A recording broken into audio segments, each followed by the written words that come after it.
Live from New Delhi, you're watching DD India Live, India's voice to the world. I'm Siddharth Bharadwaj. Coming up in the next 30 minutes.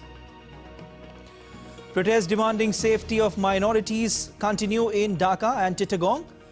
New Chief Justice of Supreme Court assumes charge. Former Prime Minister Sheikh Hasina says US could be behind her ouster. India's Prime Minister Narendra Modi releases 109 high-yielding, climate-resilient and bio-fortified varieties of crops. Farmers say new varieties will be highly beneficial. After allegations by the US-based short seller Hindenburg, Securities and Exchange Board of India chairperson Madavi Puris and her husband Dhaval Buch deny the claims, say allegations are baseless and devoid of any truth.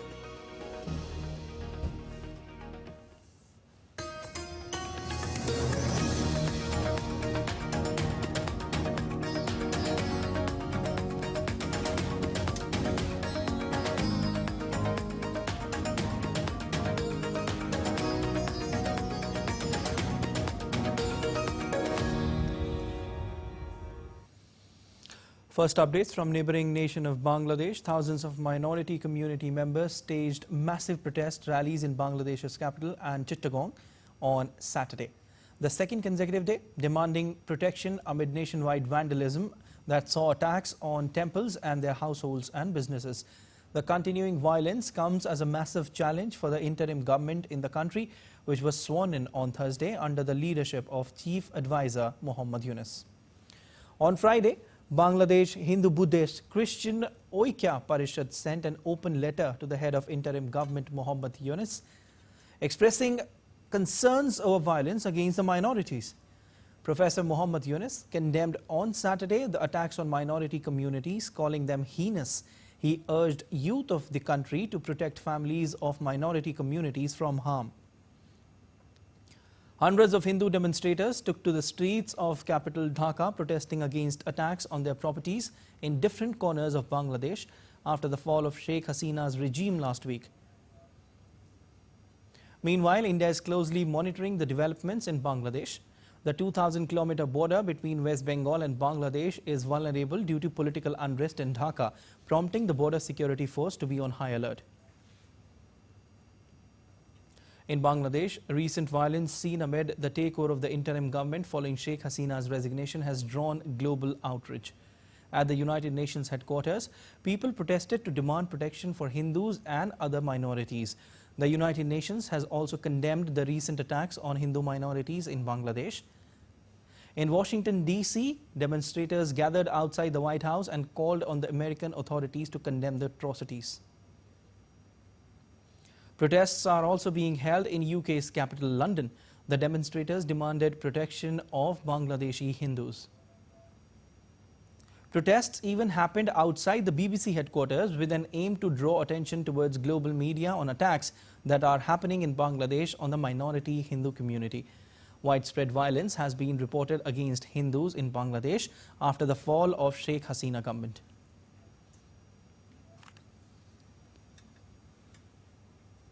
Meanwhile, ousted Prime Minister of Bangladesh, Sheikh Hasina, who is currently in India, in an interview to Economic Times, has accused the USA of ousting her from power for not handing over of Saint Martin Island that would have enabled them to have sway over the Bay of Bengal, and cautioned Bangladeshi nationals not to get manipulated by radicals. Hasina justified her resignation to avoid further violence and urged Bangladeshi citizens not to fall prey to radical manipulation. She expressed sorrow over the ongoing violence and leadership killings in Bangladesh, reaffirming her commitment to the Awami League and her hope for country's future. Hasina also denied inciting student protests, claiming her words were misrepresented. After interim government took charge of the government in Bangladesh as a result of protests by students, the Bengali-speaking nation is seeing a series of resignations from top posts. Latest in the series is Bangladesh Bank Chief Abdur Rauf Talukdar's resignation. Bangladesh Bank is the apex bank in the country that also regulates its overall banking sector. His resignation is yet to be announced as accepted. He was appointed as the bank chief in 2022 by the then Prime Minister Sheikh Hasina. Bangladesh Securities and Exchange Commission Chairman Professor Shibli Rubaiyat ul Islam also resigned in this series. This is the body that regulates stock market of the nation. Bangladesh University Grants Commission Chairman Professor Qazi Shahidullah has resigned from his post. Along with him, Vice Chancellor of Dhaka University, that was the epicenter of the students' movements, also resigned, followed by his counterpart in Shah Jalal University of Science and Technology. In between, Bangladesh has got the new Chief Justice, Saeed Rafat Ahmed. He has replaced former Chief Justice Obaidul Hassan, who has resigned on Saturday. 5 other judges have also tendered their resignation in the aftermath of the protests. The Commonwealth Journalists Association, in a letter to Dr. Muhammad Yunus, the head of the interim government of Bangladesh, strongly urged him to take swift action to ensure the physical safety and secure working environment for journalists and media outlets in Bangladesh, who in recent days have experienced serious physical attacks and acts of intimidation. The letter further stated that a free media, which is protected by law against acts of violence and intimidation, is essential for a healthy democracy. As part of the government's plan to revitalize agriculture and boost food security, India's Prime Minister Narendra Modi released 109 high-yielding, climate-resilient and biofortified varieties of crops in New Delhi. Out of 109 varieties, 34 are field crops and 27 horticultural crops. Among the horticultural crops, different varieties of fruits, vegetable crops, plantation crops, flower and medicinal crops were also released. PM Modi also interacted with farmers and scientists during the event. Prime Minister stressed on the significance of value addition in agriculture. The farmers said that these new varieties will be highly beneficial as they will help reduce their expenditure. From lab to land is the vision of Indian Prime Minister Narendra Modi. It is to meet the challenges of climate change. At the Pusa Institute in Delhi, PM Modi launched 109 varieties of climate-resilient crops. DD India correspondent Vishal Baristo spoke to the Deputy Director General of the Horticulture Department in Pusa. If you have sweet tooth, then this is for you. Well, this is cocoa pod and chocolates are made out of it. But this is not the only thing that are put on display here. As you can see, there are mangoes, there are potatoes, tomatoes, legumes and even flowers. These are all 40 different crops. They are climate resilient, and I have with me the Deputy Director General of the Horticulture Department here in Pusa. These are climate resilient. What do you mean when you say that these are climate resilient? Climate resilient, when I say that these are those crops, they are smart crops. Rather, they can grow in low moisture condition. They are disease and pest tolerant, and also they will give the almost similar yields even if the climate shift is there, extremes are there. So they can endure those changes and they can yield better. Their quality doesn't get lost, and also they can be made into processable types and they can go into different forms.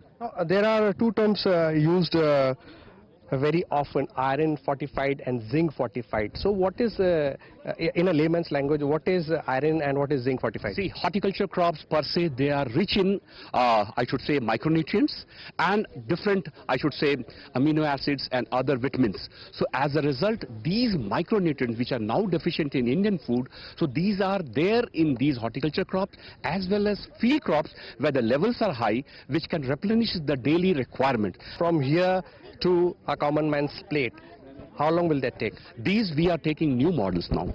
One is through our research institute, which will be multiplying the seeds and the planting material. Now recently you might be knowing that Clean Plant Program, a very big 1700 crore project, has been launched by Honorable Prime Minister. I mean, the money has been allotted. It is going to be launched this year, and we are doing it in another 7-8 years. That healthy plant material will be produced all over the country. Then apart from ICR, our KVK, National Seeds Corporation, State Seeds Corporation, government and state government nurseries, and also entrepreneurs are coming. This we are trying to do it in the PPP mode, where the seed production can happen in a scientific mode. So there you heard from the Deputy Director General, and these are the people who would be playing a crucial role in getting these mangoes in your drawing room and on your dining table. With cameraman Anand Kashyap in Delhi, this is Vishal Baristo for DD India, Pusa. The Securities and Exchange Board of India, or SEBI's chairperson Madavi Puris and her husband Dhaval Butch have denied the allegations made by US-based short seller Hindenburg. In a statement, the couple said that their lives and finances are an open book and that all disclosures have already been furnished through SEBI over the years. They added that they have no hesitation in disclosing any and all financial documents. The couple also said that Hindenburg Research, against whom SEBI has taken an enforcement action, has chosen to attempt character assassination in response to the same. Indian multinational conglomerate, the Adani Group, has issued a statement on the Hindenburg report. It has stated that the latest allegations by Hindenburg are malicious, mischievous and manipulative sections of publicly available information to arrive at predetermined conclusions for personal profiteering with wanton disregard for facts and the law. We completely reject these allegations against the Adani Group, which are a recycling of discredited claims that have been thoroughly investigated, proven to be baseless and already dismissed by the Honorable Supreme Court in January 2024. The Adani Group has reiterated that overseas holding structure is fully transparent, with all relevant details disclosed regularly in numerous public documents. The group has said that it has no commercial relationship with the individuals or matters mentioned in this calculated, deliberate effort to malign a standing and remain steadfastly committed to transparency and compliance with all legal and regulatory requirements. Meanwhile, Hindenburg's own credibility is in question. Let's tell you why Hindenburg's credibility is something which needs to be probed thoroughly. As far as investigation and notice is concerned, Hindenburg Research, known for short-selling reports, is now under investigation by Indian agencies. The Securities and Exchange Board of India has issued them a notice. After being investigated, Hindenburg has attacked SEBI's chairperson, thereby raising questions about their motivations and credibility. In January, the Supreme Court gave Hindenburg a clean chit in a short-selling case, which provided some legal clarity but did not completely resolve the controversy. Hindenburg made a profit of 183 crore through short-selling Adani Group shares. They bet on a decline in Adani's share prices. Hindenburg entered into a short-selling agreement with Kingdom Capital, which received an exclusive draft report from Hindenburg about Adani. This report was used to influence Adani's share prices. Kingdom Capital CEO Mark Elliott Kingdom has a connection through his wife to the Chinese Communist Party, adding a global dimension to the controversy. Fund manager George Soros publicly funded the short-selling reports, further complicating the situation as Soros's investments have previously been linked to market manipulation. India's consistent and continued support to Maldives in its quest for progress and prosperity has been once again demonstrated with the inauguration of Adu Reclamation Project and Adu Shore Protection Project. India's External Affairs Minister Dr. S. Jaishankar inaugurated these projects in Maldives. These projects will contribute to the development and prosperity of the people of Adu city. Addressing the gathering along with Maldives Foreign Minister Musa Zamir, Jaishankar said that Maldives for India is a key partner in the Indian Ocean region and is at the heart of India's neighborhood first policy. He added that India's development partnership is aimed at touching all facets of people's lives in Maldives. Maldives, for us, is a key partner in the Indian Ocean region. It is very much at the heart of our neighborhood first policy. And it is therefore very natural that the cooperation between our two countries has moved beyond the traditional role and today really aspires to be a modern partnership. Our development cooperation is aimed at touching all facets of people's lives here and to find ways of bringing tangible benefits to their lives. And it is really, in many ways, I think, a statement in itself that we are today among the largest trading partners of Maldives. India's Foreign Secretary Vikram Misri and Nepal's Ministry of Urban Development jointly inaugurated the new building of Nepal Bhasha Parishad in Kathmandu that is being built under India's post-earthquake reconstruction grant. In keeping with PM's call of Ek Ped Maa Ke Naam or Plant for Mother campaign, Foreign Secretary planted a sapling of nearly Gulmohar at Indian High Commission in Nepal. Earlier, India's Foreign Secretary Vikram Misri was warmly received by Secretary Lamsal at the Tribhuvan International Airport in Kathmandu. The visit is in keeping with the tradition of regular high-level visits between both the countries. 2 Indian Army soldiers were martyred in an encounter with terrorists in North India's Jammu and Kashmir, Anantnag on Saturday. Inspector General of Kashmir V.K. Birdi said on Sunday that the operation is underway in the upper reaches of Gagar Mandu area of Kokarnag in Jammu and Kashmir's Anantnag district. In a latest, a civilian has also succumbed to injuries, bringing the death toll in the ongoing operation to 3.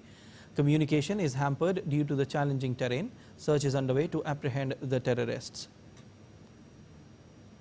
U.S. Vice President and Democratic presidential nominee Kamala Harris is leading her Republican rival, former President Donald Trump, in 3 battleground states of Wisconsin, Pennsylvania and Michigan by 4 points, according to a latest poll.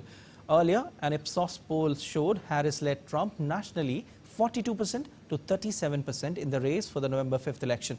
Her entry into the race has energized the Democrat camp.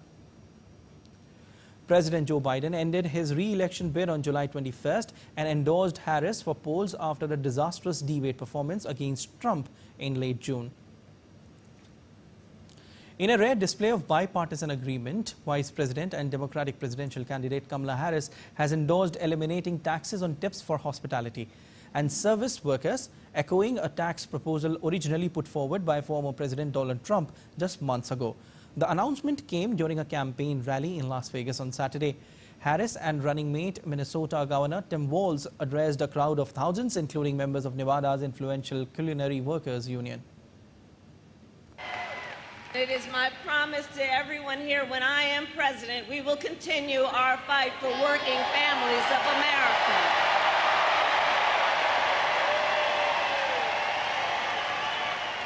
Including to raise the minimum wage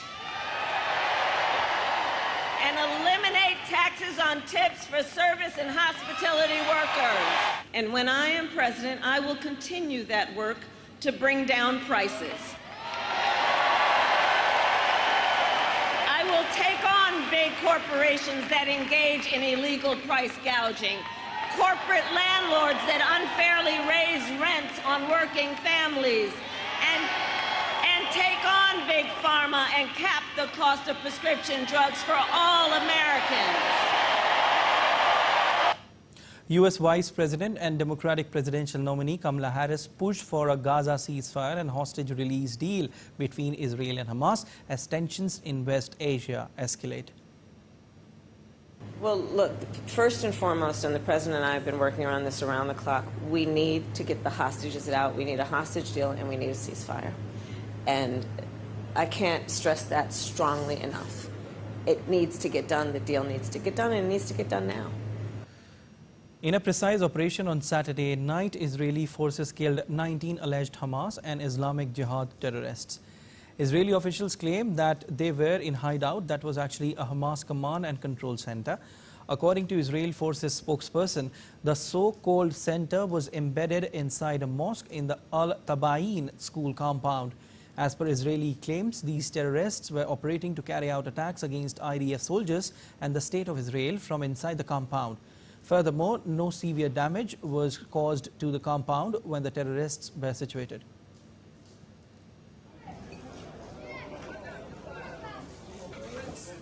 Of the threat posed by these terrorists, and in accordance with international humanitarian law, we took numerous steps to mitigate the risk to civilians, including using aerial surveillance prior to the strike and selecting very precise munitions to avoid civilian casualties. Early this morning, the IDF conducted a precision strike against the terrorists in one specific building of the compound, an area that, according to our intelligence, no women and children were present. Russian Defense Ministry released a footage on Sunday of what it said to be strikes on Ukrainian tank and drones in the Kursk region. Earlier, Russia had claimed to have destroyed 14 Ukrainian drones and 4 ballistic missiles overnight over the Kursk region. 13 people were injured in the Ukrainian attack on Russia's Kursk region, with 2 in critical condition after debris from a destroyed Ukrainian missile fell onto a 9-story residential building. And to talk more on this, I've been joined by DD India correspondent Dasha Chernashova from Moscow. Dasha, Russian Defense Ministry released a footage of what it said to be strikes on Ukrainian tank and drones in the Kursk region. What updates are you getting for us?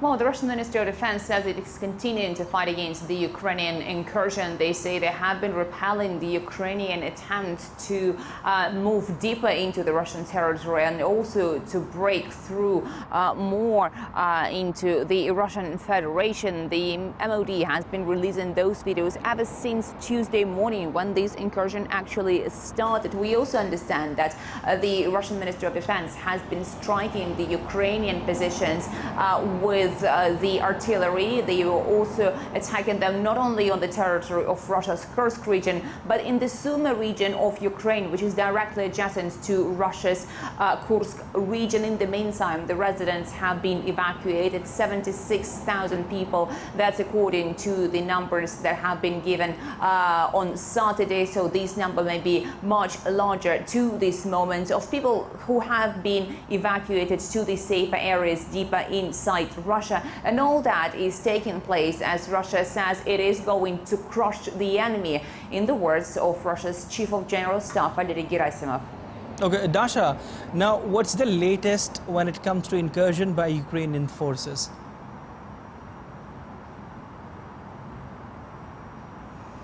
Well, the understanding is that Ukraine has now admitted that it is behind this attack. Actually, Ukraine has been silent for quite a few days with regards to this incursion. But now Moscow is saying that the international community has to condemn the Ukrainian actions. The spokeswoman for the Russian Foreign Ministry, Maria Zakharova, has issued a statement saying that Ukraine has embarked on terrorist measures when it has attacked the residential houses and territories of the civilian purposes in the Kursk region. The strike that has attacked one of those residential houses in Kursk last night, Moscow says, is yet another proof of that, and that's why Moscow insists that the international community has to condemn the Ukrainian activities, but also takes the note that Moscow will undoubtedly respond.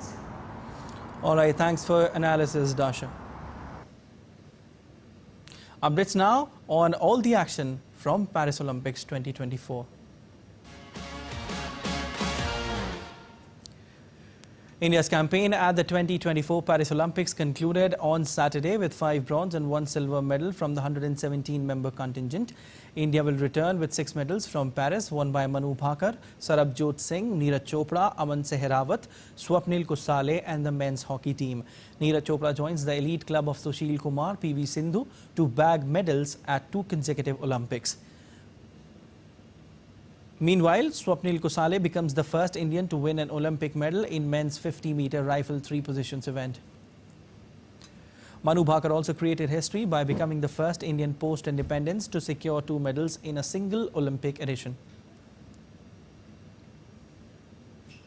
As the Paris Olympics closing ceremony is set to be held tonight, it will serve as a fitting tribute to the spirit of competition and camaraderie that has defined Paris 2024. Let's take a look at this report. After nearly 2 weeks of exhilarating sports events, the Paris 2024 Olympics will come to a spectacular close with the closing ceremony tonight at the Stade de France. In contrast to the opening ceremony's stunning display on the River Seine, the closing ceremony will be a more traditional event held inside the iconic Stade de France. Nearly 80,000 spectators will come together to honor the athletes and celebrate the enduring spirit of Olympics. Around 10,500 athletes competed around 15 days in 329 medal events across 32 sporting disciplines. Indian sporting stars PR Srijesh and Manu Bhakar have been honored as the country's flag bearers for the Parade of Nations.